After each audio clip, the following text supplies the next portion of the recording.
محفل میں آپ نے نہیں جانا ہے، اے محبوب فلاں کام آپ نے نہیں کرنا ہے، شریعت تب بتائے گی۔ لیکن 25 سال جب آپ کی عمر تھی اس وقت شریعت نازل نہیں ہوئی، لیکن میرے نبی کا معجزہ دیکھیے۔ میرے نبی کا جب نکاح ہو رہا تھا تو نکاح میں 8 طریقوں میں سے وہی طریقہ اپنایا گیا جو میرے نبی کی شریعت میں 40 سال کے بعد باقی رکھنا تھا۔ 40 سال کے بعد باقی رکھنا تھا جس طریقے کو، اسی طریقے پر میرے نبی کا نکاح ہوا۔ نبی کریم علیہ السلام کا جو نکاح ہوا وہی طریقہ آج اس امت کے لیے سنت طریقہ ہو گیا، وہی طریقہ ہو گیا۔ میرے نبی کا یہ معجزہ ہے کہ اللہ تبارک و تعالیٰ نے اس وقت بھی کہ جب شریعت نازل نہیں ہوئی تھی اس وقت بھی میرے نبی کو غلط طریقے سے نکاح سے بچا کر رکھا تھا۔ نبی کریم علیہ السلام کا نکاح ہوا تو اسی شریعت مطہرہ میں جو طریقہ رائج ہے اسی طریقے کے مطابق ہوا۔ باقاعدہ خطبہ دیا گیا، خطبہ کے بعد ایجاب و قبول کرایا گیا۔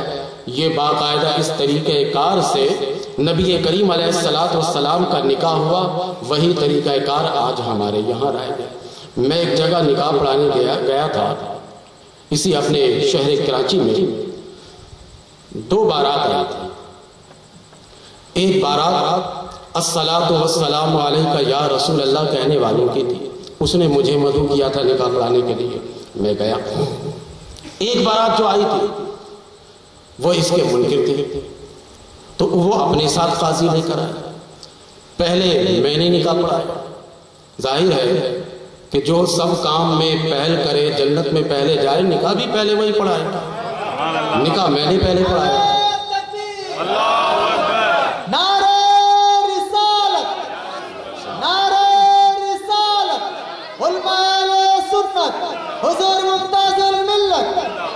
نکاح میں نے پہلے پڑھایا، میں نے کھڑے ہو کر پہلے خطبہ پڑھا، خطبہ پڑھنے کے بعد جو بقیہ طریقہ کار ہے ایجاب و قبول کا اس کے مطابق میں نے ایجاب و قبول کرایا۔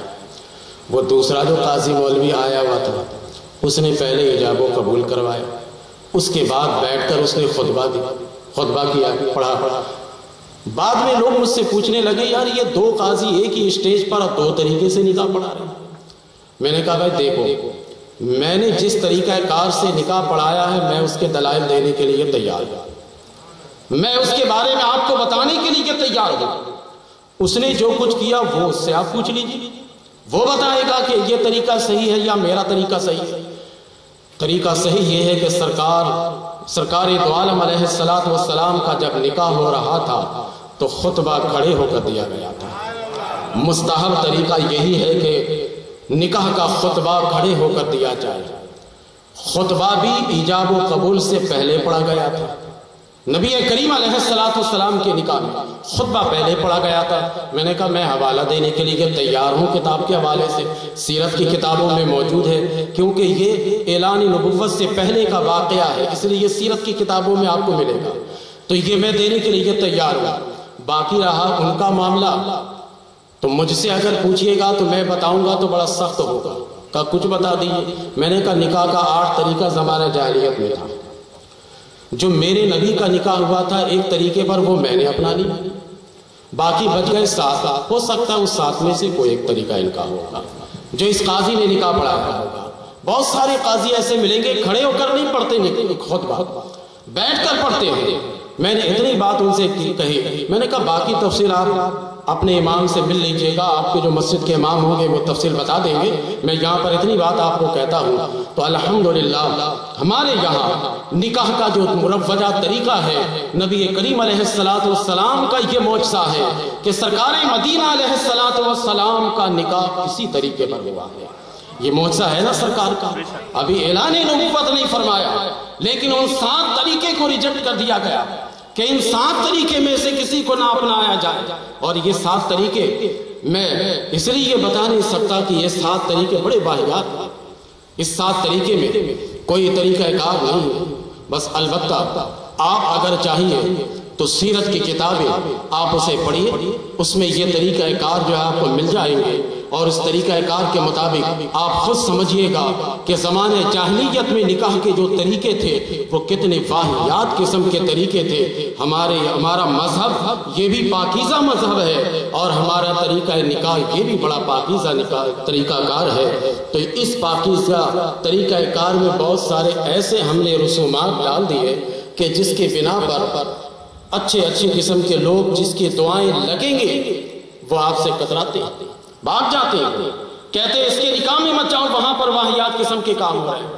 اور ایسے لوگ یہ بھی صاف لفظوں میں کہہ دیتے ہیں کہ بھائی ہمارے یہاں خوشی کا موقع ہے، یہ گانے نہیں بجیں گے تو کیا یہاں ماتم کی کیسٹ لگائی جائے گی؟ یہاں یہ کام نہیں ہوگا تو کیا ہم بالکل جس طرح جنازہ اٹھایا جاتا خاموشی سے اس طریقے سے ہم بارات اٹھائیں گے؟ ان لوگوں کو چاہیے کہ وہ سمجھے، شریعت مطہرہ کا مطالعہ کریں، ایسی بات ہرگز نہیں ہے۔ آپ نکاح کراتے ہیں، آپ کے نکاح کرانے کا مقصد یہ ہے کہ آپ کا گھر آباد ہو۔ آپ کا گھر آباد اسی وقت ہوگا جب آپ طریقہ نکاح شریعت کے مطابق اپنائیے گا۔ اس شریعت کے مطابق جب اپنائیے گا تو آپ کا گھر بھی آباد ہوگا، آپ کا گھر بھی خوشحال رہے گا۔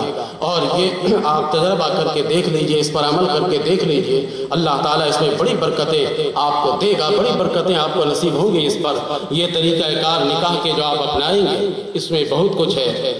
ایک طریقہ میں آپ کو بتاتا ہوں، اس میں سے ایک طریقہ کار نکاح کا ان کا یہ تھا کہ ایک عورت کسی سے نکاح کرتی تھی اور اس نکاح میں کسی گواہ کو نہیں رکھا جاتا تھا۔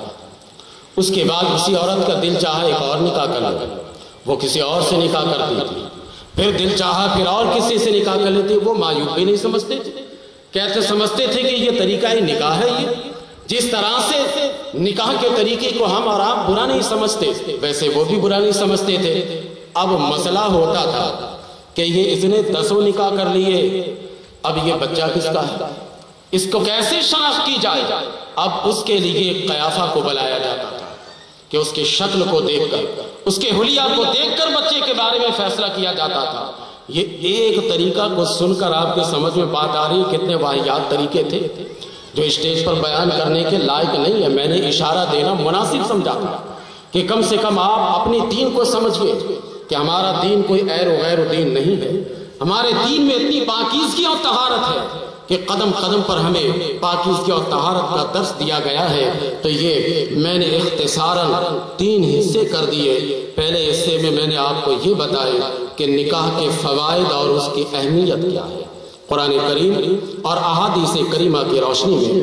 اس کے بعد رخصتی کے وقت جو بچی کو ہمیں وصیت کرنی ہے، جو ہمیں نصیحت کرنی ہے، اس کے بارے میں میں نے آپ کو بتایا۔ اس کے بعد تیسرے درجے میں نکاح کا طریقہ میں نے بتایا، اور نکاح کے طریقے میں یہ جو ہمارا مروجہ طریقہ ہے، یہ طریقہ ان 8 میں سے ایک ہے، لیکن یہ بڑا